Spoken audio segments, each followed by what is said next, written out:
طالبان وايي پاکستان دې موږ نه مجبوروي چې د سفیر خوله یې ورماته کړو. په افغانستان کې واکمن طالبان وايي د پاکستان استخباراتي اداره دی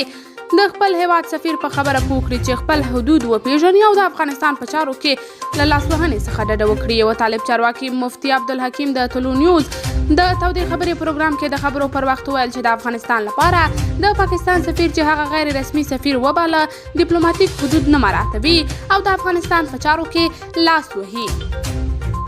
ښاغلي حکیم وویل منصور احمد خان په افغانستان کې د نورو هیوادونو سفیران میلمانه کړي وو او د افغانستان د اسلامي امارت د کوم استازي له حضور څخه پرته یې د افغانستان په استازیتوب له هغوی سره خبرې کړې وي او بیا یې خبر د خپل ټویټر له لارې هم خپور کړ. نوموړي زیاته کړه منصور بله ورځ افغان تجاران ورغوښتي ول او د افغان حکومت د استازي له شتون پرته یې په خپل سر ورسره کتلي او خبرې اترې کړي دي.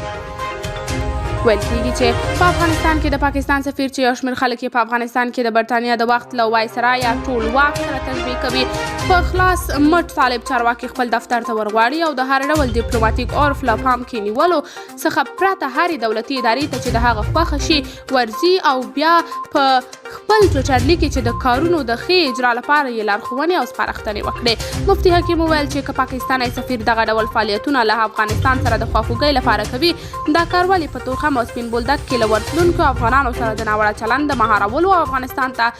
د هندوستان د غنمو د ورود په برخه کې نه کوي. دغه راز هغه د پاکستان لخوا افغانانو ته د ویزو قیمت چې پخوا وړیا و تر $1200 پورې زیات کړی او ولې د افغانستان اسلامي امارت په رسمیت نه پیژني. دا لا معلومه نه ده چې جګ پوړي طالب چارواکي ولې د پاکستان د سفیر پر وړاندې دومره ټیټ سترګې دي چې د دغسې بې باکانه کارونو له